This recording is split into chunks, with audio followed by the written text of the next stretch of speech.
നമസ്കാരം. ഗുരുവായൂരിൽ മമ്മിയൂർ ക്ഷേത്രത്തിൽ വാവര് പള്ളിയുടെ മാതൃകയിൽ ഒരു നിർമ്മിതി ഉണ്ടാക്കി വച്ചിരിക്കുന്നു. അക്ഷരാർത്ഥത്തിൽ പള്ളി എന്ന് തോന്നിക്കുന്ന തരത്തിലാണ് ഈ നിർമ്മിതി. ഇതുമായി ബന്ധപ്പെട്ട വിവിധ കോണുകളിൽ നിന്ന് ചോദ്യങ്ങൾ ഉയരുകയാണ്. ഇങ്ങനെയുള്ള ഒരു വലിയ രൂപം അവിടെ കെട്ടിവയ്ക്കേണ്ടതിൻ്റെ എന്തെങ്കിലും ഒരു സാധ്യതയുണ്ടോ? മറ്റ് ദേവതകൾക്ക് തുല്യ പ്രാധാന്യം നൽകിക്കൊണ്ട് അയ്യപ്പനും ദേവിക്കും യാതൊരുവിധ പ്രാധാന്യവും നൽകാത്ത രീതിയിൽ വാവരിന് വേണ്ടി മാത്രം ഒരു പ്രാധാന്യം കൊടുത്തുകൊണ്ടാണ് ഇപ്പോൾ ഇങ്ങനൊരു നിർമ്മിതി അവിടെ കെട്ടിവച്ചിരിക്കുന്നത്. ഇതുമായി ബന്ധപ്പെട്ട തത്വമയി ന്യൂസിനോട് പ്രതികരിക്കുന്നത് ഹിന്ദു ഐക്യവേദി മുഖ്യ രക്ഷാധികാരി KP ശശികല ടീച്ചറാണ്. സ്വാഗതം ടീച്ചർ. കേരളത്തിന്റെ പോക്ക് അപകടത്തിലേക്കാണ് എന്ന് മനസ്സിലാവാത്തവർ സ്വയം ചെന്ന് ചാടിക്കൊടുക്കുന്ന അവസ്ഥയാണ് മമ്മിയൂര് കണ്ടത്. കാരണം അയ്യപ്പൻ വിളക്ക് എന്നുള്ളത് കുറച്ച് വർഷങ്ങളായി നാട്ടിൽ നമുക്ക് ചിരപരിചിതമായ ഒരു അനുഷ്ഠാന കലാരൂപമാണ്. അത് പ്രത്യേകിച്ച് വള്ളുവനാടൻ മേഖലയിൽ തുടങ്ങി അത് മലബാറിൽ പിന്നെ പ്രായേണ ഉണ്ടായിരുന്ന ഇപ്പൊ എല്ലാ ഭാഗത്തേക്കും വ്യാപിച്ചിട്ടുള്ള ഒരു അനുഷ്ഠാന കലാരൂപമാണ് എന്ന് പറയാം. അതിനകത്തെ ശാസ്താംപാട്ടുകളിൽ അറിഞ്ഞോ അറിയാതെയോ അവർക്കൊരു അംഗീകാരം കൊടുത്തിട്ടുണ്ട്. പക്ഷെ അത് ഒരു പരിധിയിൽ കവിഞ്ഞുണ്ടായിരുന്നില്ല. അയ്യപ്പനേക്കാൾ പ്രാധാന്യം അവർക്ക് കൊടുത്തുകൊണ്ടുള്ള അങ്ങനെ ഒരു പ്രാധാന്യം അതിനകത്തുണ്ടായിരുന്നില്ല. പക്ഷെ ഇപ്പൊ സമീപകാലത്ത് വിളക്ക് സംഘങ്ങൾ ആണ് ഇത് ഒരു പക്ഷേ കൂടുതൽ ആവേശത്തോടു കൂടി ചെയ്യുന്നത്. ഇപ്പൊ പണ്ടും അയ്യപ്പൻ വിളക്കിന് വാവർക്കൊരു സങ്കല്പം എന്ന നിലയിൽ ഈ പറഞ്ഞ പോലെ തന്നെ നമ്മൾ വാഴപ്പിണ്ടിയോട്ടൊരു ഉണ്ടാക്കും. ക്ഷേത്രവും അതുമായി ഒന്ന് തിരിച്ചറിയാൻ ചെറിയൊരു വ്യത്യാസം ഉണ്ടായിരിക്കും. ക്ഷേത്രത്തിന്റെ താഴികക്കുടം ഈ വാവർക്ക് എന്ന് പറഞ്ഞ് കൊടുക്കുന്ന ക്ഷേത്രത്തിന്റെ താഴികക്കുടം നമ്മൾ ചെറിയൊരു മാറ്റം ഉണ്ടായിരിക്കും. പക്ഷെ അവിടുന്ന് വിട്ടിപ്പോ നമ്മൾ കണ്ടു മമ്മിയൂര് നമ്മൾ എല്ലാവരും ശ്രദ്ധിച്ചു. അത് ശരിക്കും പറഞ്ഞാൽ പച്ച തുണി കൊണ്ടൊക്കെ അലങ്കരിച്ച് വളരെ വലിയ, എന്നാൽ അയ്യപ്പന്റെയും ഭഗവതിയുടെയും ഒക്കെ ക്ഷേത്രം എന്ന് പറഞ്ഞാൽ ഇതിന്റെ നിഴല് പോലുമല്ല. അപ്പൊ കൂടുതൽ പ്രാധാന്യം ഇതിന് കൊടുത്തുകൊണ്ട് ആകെ പച്ചയിൽ ആറാടിച്ചുകൊണ്ട് നിർമ്മിച്ചു. അപ്പൊ ഇത് ഇസ്ലാമിക സമൂഹം അല്ല ചെയ്തത്. അപ്പോൾ നമ്മൾ ഒരിക്കലും അവരെ കുറ്റപ്പെടുത്തുന്നില്ല. നമ്മൾ നീങ്ങിക്കൊണ്ടിരിക്കുന്ന അപകടം അതിന്റെ ആഴം എത്രത്തോളം എന്താ എന്ന് മനസ്സിലാവാതെ അതിന് രക്ഷപ്പെടാൻ ശ്രമിക്കാതെ കൂടുതൽ അതിലേക്ക് തള്ളിയിടുന്ന ആളുകളാണ് ഇത്തരത്തിലുള്ള കാര്യങ്ങൾ ചെയ്യുന്നത്. ഇത് ദേവസ്വം ബോർഡിന്റെ കീഴിലുള്ള ക്ഷേത്രമാണ് മറ്റൊരു ക്ഷേത്രം. ഈ ദേവസ്വം ബോർഡ് എത്രമാത്രം ശ്രദ്ധിക്കുന്നു? ദേവസ്വം ബോർഡിന്റെ പറമ്പിലൊരു ശാഖ നടത്തിയാൽ ക്ഷേത്രത്തിന് എന്തോ സംഭവിക്കും എന്ന് പറഞ്ഞ് 2 or 3 ഉത്തരവുകൾ ശാഖ നടത്തരുത് എന്ന് പറഞ്ഞിട്ട് ദേവസ്വം ബോർഡാണ്. അതുപോലെ തന്നെ ദേവസ്വം ബോർഡ് ക്ഷേത്രങ്ങളിൽ കാവിക്ക് വിലക്കുണ്ട്. അത് അപ്രഖ്യാപിത വിലക്കല്ല, പ്രഖ്യാപിത വിലക്കാണ്. കാവി പാടില്ല എന്ന് പോലീസുകാരെ കൊണ്ട് പോലും ഒരു ഉത്തരവിറക്കിച്ച് കാവിക്കെതിരെ അവർ ഭയങ്കര യുദ്ധം നടത്തുന്നു. ഇനി ഏതെങ്കിലും ക്ഷേത്രത്തിൽ അബദ്ധവശാൽ ആരെങ്കിലും കാവി കൊണ്ട് കിട്ടിയാൽ ഉടനെ തന്നെ CPM-ന്റെയും കോൺഗ്രസിന്റെയും ഒക്കെ യുവജന സംഘടനകൾ അവരുടെ കൊടിയുമായി ഈ കാവിക്ക് ബദലായി അവിടെ കൊണ്ടുവന്ന് കുത്തുന്ന ഒരു ദുരവസ്ഥയുണ്ട്. പക്ഷെ അവരാരും ഇത് ശ്രദ്ധിക്കുന്നില്ല. അയ്യപ്പനേക്കാൾ ഭഗവതിയേക്കാൾ പ്രാധാന്യത്തോടു കൂടി ഒരു ക്ഷേത്രത്തിന്റെ തിരുനടയിൽ ഒരു പള്ളി ഉണ്ടാക്കി വെച്ചിട്ട് ഇതിന്റെ നാളെ ഉണ്ടാകാൻ പോകുന്ന എന്താണ്? കാരണം നമുക്ക് ഈ ചെറിയ ഒരു രോഗത്തിന്റെ ചെറിയ ലക്ഷണങ്ങൾ അവഗണിച്ചാൽ അത് മാറാരോഗത്തിലേക്കാണ് പലപ്പോഴും ചെന്നെത്തുക. അപ്പൊ ഇത് കൂടുതൽ ഇതിന് സ്ഥിരപ്രതിഷ്ഠ കിട്ടാൻ വേണ്ടി അവിടെ വാങ്ങു വിളിക്കുന്നു, നിസ്കരിക്കുന്നു. ഇതൊക്കെ നാളെ എങ്ങോട്ടാണ് എന്നുള്ളത്, നാളെ ഏതൊക്കെ തരത്തിലുള്ള അവകാശവാദങ്ങൾ ഇതിൽ ഉന്നയിക്കപ്പെടാം, ഏതൊക്കെ വിശ്വാസത്തിൽ എന്തൊക്കെ തകർച്ച സംഭവിക്കാം, ഇതൊന്നും ചിന്തിക്കാത്തവരാണ് ഇതിനൊക്കെ പച്ചക്കൊടി കാട്ടുന്നത് എന്നുള്ളതാണ് നമ്മുടെ വിജയം. അത് ഇത് ഇന്നിപ്പോ ഒരു ഔദാര്യമായിട്ടോ അല്ല, നാളെ ഇതൊരു അവകാശമായി മാറും. നമുക്ക് ഇങ്ങനെ ഒരു ഇത് ഓരോ ക്ഷേത്രങ്ങളിലും വേണമെന്ന രീതിയിൽ ഒരു അവകാശമായി മാറിക്കഴിഞ്ഞു കഴിഞ്ഞാൽ നമ്മൾ എന്ത് ചെയ്യും? തീർച്ചയായും അതാണ് പറഞ്ഞത്.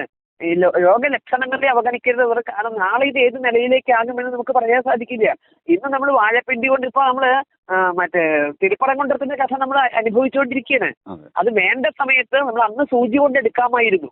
അത്തരത്തിലുള്ള ആരാധന അവിടെ തുടങ്ങുമ്പോൾ ആരെങ്കിലും പ്രതികരിക്കുകയോ അത് ഒഴിവാക്കുകയോ ചെയ്തിരുന്നുവെങ്കിൽ അന്ന് അത് സൂചി കൊണ്ട് എടുക്കാമായിരുന്നു.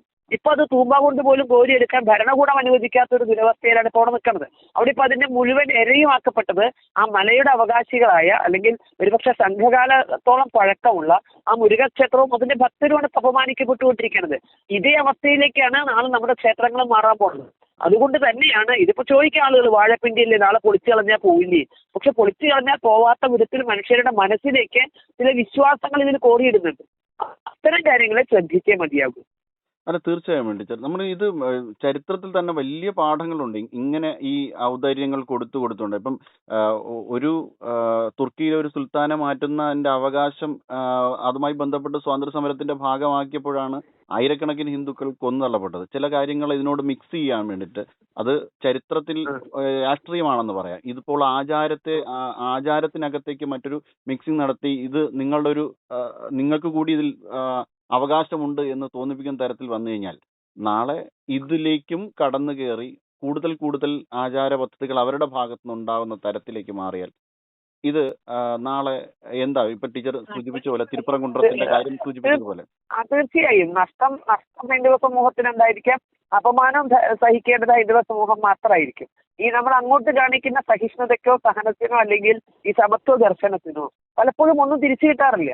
ഇവിടെ ഒരു പള്ളി അതൊക്കെ നമ്മുടെ സർവ്വ ആശ്ലേഷത്വം ഉള്ളതല്ലേ ഹിന്ദു ധർമ്മം എന്നൊക്കെ ചോദിക്കാം. ആണ്. അപ്പൊ നമുക്കറിയാം ഭാരതത്തിന്റെ രാഷ്ട്രപിതാവ് മഹാത്മാഗാന്ധിജി ഹിന്ദു ഐക്യത്തിന് വേണ്ടിയിട്ട് പ്രസിദ്ധമായ രാം ഭജനിൽ പോലും ഈശ്വര അല്ലാ തേരേനാം എന്ന പദം ചേർത്തു.